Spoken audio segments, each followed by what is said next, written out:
Movie ரொம்ப நல்லா இருந்தது. ஸ்டார்டிங்ல ஃபர்ஸ்ட் அந்த ஷோ இருக்குமானே ஒரு டவுட்ல இருந்து தான் வந்தோம். ஸோ எனக்கு இருந்தால் நல்லா இருக்குமே அப்படிங்கிற மாதிரி தான் இருந்தது.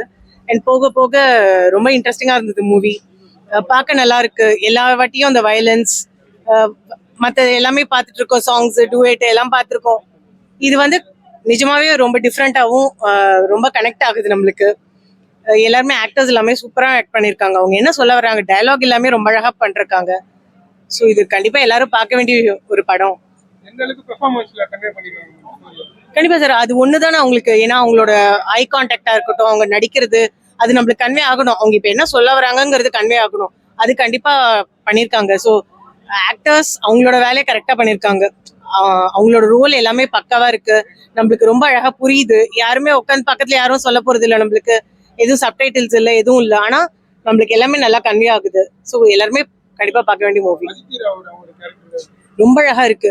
அதாவது இந்த இந்த ஒரு எரால எல்லாருமே பைசா தாண்டி ஓடிட்டு இருக்கும்போது அவங்களோட கேரக்டரோட டெஃபினேஷனா இருக்கட்டும், அவங்க நடிச்சது எல்லாமே ரொம்ப அழகா இருக்கு. எல்லாமே நல்லா இருக்கு சார். ரியல் லைஃபோட ரொம்ப கனெக்ட் ஆகுது. மியூசிக் ஆஃப்கோர்ஸ் ரொம்ப அழகா இருக்கு. அதுதான் தூக்கி கொடுக்குது படத்துக்கு. நிறைய பேர் ஃபர்ஸ்ட் ஹாஃப் புரியல அப்படின்னாங்க, செகண்ட் ஹாஃப் தான் நல்லா இருக்கு அப்படின்னு. கண்டிப்பா புரியுது. ஃபர்ஸ்ட் ஹாஃப் செகண்ட் ஹாஃப்னு நீங்க பிரிக்கவே முடியாது இந்த மூவியை. இதான் சொல்றேன், ரொம்ப சஸ்பென்ஸ் அப்படியெல்லாம் நீங்க அவ்வளோ ஆங்கிள் யோசிக்க வேண்டாம். ஒரு நார்மல் படமா பாத்தீங்கன்னா ஃபுல்லா படம் பார்க்கும்போது ரொம்ப அழகா இருக்கு. ஃபர்ஸ்ட் ஹாஃப் போர் அடிக்குது, செகண்ட் ஹாஃப் லேக், அது மாதிரிலாம் எதுவுமே எனக்கு கமெண்ட் பண்ண தெரியல. அண்ட் மூவிலையும் அப்படி எதுவும் இல்லை. ஒரு நார்மல் பர்சனோட ஒரு லைஃப் ஜேர்னி மாதிரி தான் இருக்கு. ஸோ கண்டிப்பா அதை ஃபுல்லா பார்க்கலாம் சார். கண்டிப்பா பிடிக்கும் சார். எல்லாருமே பார்க்க வேண்டிய மூவி. குழந்தைங்களுக்கு புரியறதுக்கு கொஞ்சம் கஷ்டமா இருக்கும். ஏன்னா அது எதுவுமே டயலாக்ஸே இல்லாதனால. அண்ட் அவங்களுக்குமே ஒரு 2வது வாட்டி எல்லாம் பார்த்தா புரியும். ஸோ எல்லாருமே உட்காந்து பாக்குற மாதிரி, எதுவுமே சீன்ஸ் எதுவும் டிஸ்டர்பிங்காவோ வயலன்ஸ் எதுவுமே இல்லாம ஒரு நல்ல மூவி. ஸோ ஆப்வியஸ்லி எல்லாரும் பார்த்து என்ஜாய் பண்ணலாம். காந்திஜி அவ்வளவுதான், அவரோட ரிலேட்டட் தான். ஸோ காந்திஜி தான் எல்லாமே. அவரை பைசாவை பார்த்தா பைசா, ஹானஸ்டா பார்த்தா ஹானஸ்டி. ஸோ அதுதான் அந்த அந்த மூவியோட கிரக்ஸ்ன்னு நினைக்கிறேன். ஸோ ரொம்ப நல்லா இருக்கு. நல்ல இதுக்கு வேல்யூ இல்லை. காந்தி எல்லாம் நம்ம வந்து வெறும் ரூபா நோட்ல தான் பாக்குறோம் ஒழிய பிராக்டிக்கலா அவருடைய கருத்துக்களை நம்ம இப்ப யாரும் ஃபாலோ பண்றது இல்லை. சுதந்திரத்துக்காக போராடினவங்களுடைய இதெல்லாம் எஃபெக்டிவ் இல்லை. நாடு வந்து அவ்வளவு ஊழல் எல்லாம் அதிகமா இருக்கு. ஒரு பெரிய கோடீஸ்வரர் இருந்தாலும் இந்த காலம் சமாளிக்க முடியல. விஜய் ஏழையா இருக்கிறாரு, அவராலும் கஷ்டப்படுறாரு. 2 பேரும் அந்த இப்போ உள்ள மாடர்ன் இன்னைக்கு உலகம் எப்படி, நம்ம இந்திய நாட்டு நிலைமை எப்படி இருக்கு, அது தெளிவா சொல்லியிருக்காரு. பெர்ஃபார்மன்ஸ் விஜய் சேதுபதி ஆரம்பிச்சா ஒரு லேடி, அவங்க யாருன்னு தெரியல, ஆக்ட்ரஸ், அவங்க நல்லா நடிச்சிருக்காங்க. 3 பேரும் நல்லா நடிச்சிருக்காங்க. மியூசிக் நல்லா இருக்கு. டயலாக் இல்லாத மாதிரியே தெரியல. டயலாக் இல்லாத கூட படம் நல்லா எல்லாரும் பார்க்கலாம். இல்ல படம் புரியாத மாதிரி எதுவும் இல்லை, நல்லா புரியதான் செய்யுது. டயலாக் இந்த படத்துக்கு டயலாக தேவையில்லை. ஏன்னா ஒரு மெசேஜ் மாதிரி தான் சொல்றாங்க அவங்க. நமக்கு எல்லாமே புரியுது, கன்வெர்ட் ஆகுது. நல்லா எல்லாருக்கும் புரிஞ்சுக்கலாம். இந்த படத்துக்கு டயலாக தேவையில்லை. அதான் ஏஆர் ரஹ்மான் மியூசிக் தான் மெயினா இருக்கு. படத்தை அவர் தான் கொண்டு போறாரு. பிளஸ் இவங்க நடிப்பு, விஜய் சேதுபதி அரவிந்த் சாமி டயலாக் இல்லாம நடிச்சிருக்காங்க. நல்லா நடிச்சிருக்காங்க. பெரும்பாலும் அவங்க 2 பேரும் ஒன்னா வராங்க. நிறைய சீன்ஸ்ல ஒன்னாவே வராங்க. 2 பேரும் ஈக்குவலா நல்லா நடிச்சிருக்காங்க. ஒரு லேடி வராங்க, அவங்க பேர் தெரியல, அவங்க நல்லா நடிச்சிருக்காங்க. ஹீரோயின் தான் லேடி, நல்லா அவங்க 3 பேரும் நல்லா நடிச்சிருக்காங்க. எல்லாரும் பார்க்க வேண்டிய படம்.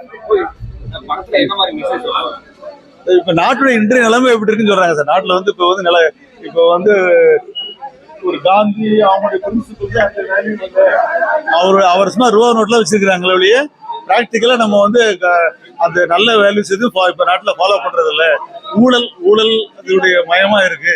அதனால பெரிய பணக்காரனா இருந்தாலும் ஏழையா இருந்தாலும் 2 பேரும் பாதிக்கப்படுறாங்க. அரவிந்த் ஏழையா இருக்கிறாரு, இவர் அரவிந்த் பணக்காரரா இருக்கிறாரு, விஜய் சேது ஏழையா இருக்கிறாரு. 2 பேருமே சமுதாயத்தினால பாதிக்கப்படுறாங்க.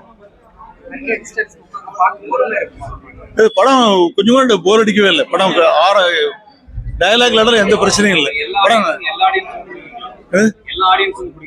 எல்லா ஆடியன்ஸும் பிடிக்கும். ஆனா உள்ள வரணும், உள்ள வந்து வந்தானே பிடிக்கும். அவ்வளவு விளம்பரம் இருக்க மாதிரி தெரியல படத்துக்கு. உங்களை மாதிரி ஆளுங்க இது பண்ணீங்கன்னா படம் வருவாங்க. படம் எல்லாரும் பார்க்க வேண்டிய படம் தான். ஒரு மெசேஜ் நல்லா இருக்கு. நல்ல முயற்சி வேற. டயலாக் எல்லாம் படம் கொண்டு போறாங்கல்ல, அதை போர் அடிக்காம கொண்டு போறாங்க. Thank you sir. ஃபர்ஸ்ட் ஹாஃப் புரியல, செகண்ட் ஹாஃப் ஓகேங்க. செகண்ட் ஹாஃப் வந்து நல்லா பண்ணியிருக்காங்க, மூவ் ஆயிருக்கு படம்.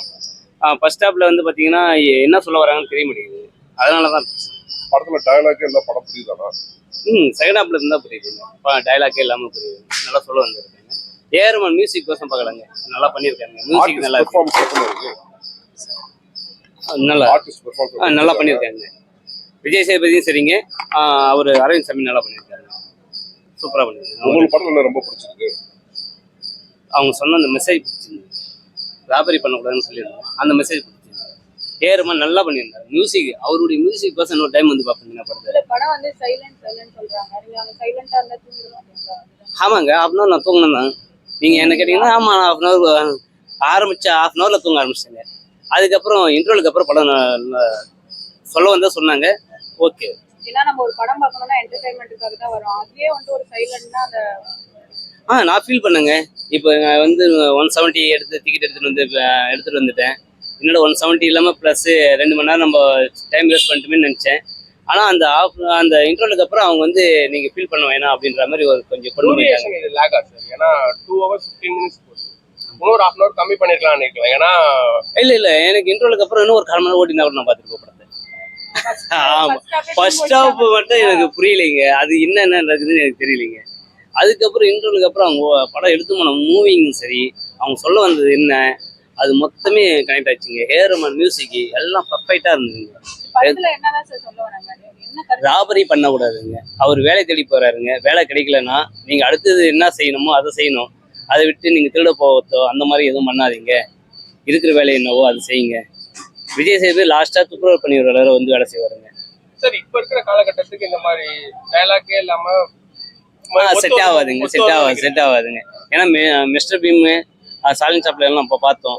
அந்த மாதிரி பார்த்தவங்களுக்கு ஓகே இந்த படம். அவங்க அந்த மாதிரி ரசிக்கிறவங்களுக்கு அதுல காமெடி இருக்கும். காமெடியில புரிய வச்சிருவாங்க. இதுல காமெடி இருக்காது. இன்ட்ரோலுக்கு அப்புறம் தான் காமெடியா வருது. அந்த காமெடியாவது சிரிக்க வைக்கிற மாதிரி இருக்கா? சும்மா அந்த அளவுக்குலாம் இல்லைங்க. அந்த அளவுக்குலாம் சும்மா பார்க்கலாம். ஓகேன்னா புரிஞ்சா சிரிப்பாங்க. ஹீரோ மல்டி ஹீரோ சப்ஜெக்ட் எல்லாருக்கும் ஈக்குவல் ஸ்பேஸ் கொடுத்துருக்காங்க. பண்ணியிருக்காங்க. அதெல்லாம் கரெக்டா